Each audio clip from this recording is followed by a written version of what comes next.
কুশাল মেন্ডিস জানেন নাকি বাংলাদেশ ক্রিকেটের নায়ক আপনি?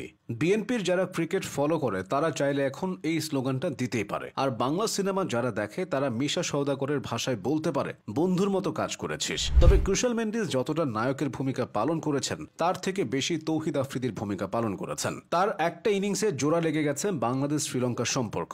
নাগিন ড্যান্স, টাইম আউট সেলিব্রেশন এসবের ইতি ঘটেছে। পরবর্তী প্রজন্ম জানবেই না বাংলাদেশ শ্রীলঙ্কার সম্পর্কটা কতটা ঝাঁঝালো ছিল। শ্রীলঙ্কা বনাম আফগানিস্তান ম্যাচকে চাইলে একটা মুভির সাথে তুলনা করা যায়, যেখানে থ্রিলার ছিল আবার ট্র্যাজেডিও ছিল। থ্রিলারটা উপভোগ করেছে বাংলাদেশ, শ্রীলঙ্কা ও পাকিস্তানের সমর্থকরা, অন্যদিকে ট্র্যাজেডি দেখেছে আফগানিস্তান ও ভারতের সমর্থকরা। বাংলাদেশ যেমন কুশাল মেন্ডিস ও নুয়ান থুসারাদের আপন করে নিয়েছে, আকাশ চোপড়া ও অশ্বিনরা চাইলে জনাথন ট্রটকে সান্ত্বনা দিতে পারে। আকাশ চোপড়া ও অশ্বিন বলেছিল বাংলাদেশ সুপার ফোরে যাবে না। ট্রট প্রেস কনফারেন্সে বাংলাদেশকে নিয়ে বিদ্রুপ করেছিল, এখন তাকেই প্লেনের টিকিট ধরিয়ে দেওয়া হয়েছে। অবশ্য পাশার দান প্রায় ঘুরে গিয়েছিল।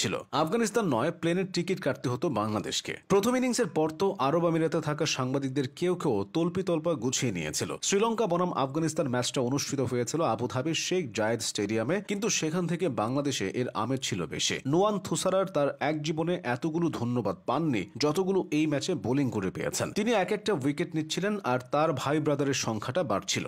সব সম্পর্কেই কিছু না কিছু খুঁত থাকে। দুষ্মান্ত জামিরা হলেন বাংলাদেশ শ্রীলঙ্কা সম্পর্কের সেই খুঁত। তিনি হাতেম তায়ের মতো বল হাতে রান বিলাচ্ছিলেন। কিছু কিছু সময় বাস্তবতা মানুষকে নৈতিকতার সাথে আপোষ করতে বাধ্য করে। এই ম্যাচেও তেমনটা হয়েছে। শেষ 2 ওভারে মোহাম্মদ নাবির তান্নবে আফগানদের রান যখন 169, তখন বাংলাদেশের সমর্থকদের একাংশ শ্রীলঙ্কাকে বাদ দিয়ে আফগানিস্তানকে সাপোর্ট শুরু করে। তারা ভেবেছিল শ্রীলঙ্কা এই রান চেস করতে পারবে না। অন্যদিকে আফগানিস্তান শ্রীলঙ্কাকে 101 রানের আগে অল আউট করে দিতে পারলেই বাংলাদেশ পরের রাউন্ডে যাবে। এমন পোল্টি নেওয়া সমর্থকদের জন্যই হয়তো গায়ক রথীন্দ্রনাথ রায় সম্পর্ক বদলে গেল একটি পলকে গানটি গেয়েছিলেন। তবে বোকা প্রেমিকের মতো সম্পর্কে অন্ধ হয়ে গেলে আবার কিছুটা সমস্যা। বাংলাদেশ এবং শ্রীলঙ্কার সম্পর্কটাও এখন এমন পর্যায়ে আছে যেখানে বাংলাদেশের ভক্তরা বোকা প্রেমিকের মতো আচরণ করছে। তারা মুদ্রার উল্টো পিঠটা দেখছে না। সুপার ফোরে তোলার ক্ষেত্রে বাংলাদেশের প্রতি শ্রীলঙ্কার এই দায়িত্বের একটা কারণ তো আছে। বাংলাদেশ তাদের কাছে তুলনামূলক সহজ প্রতিপক্ষ।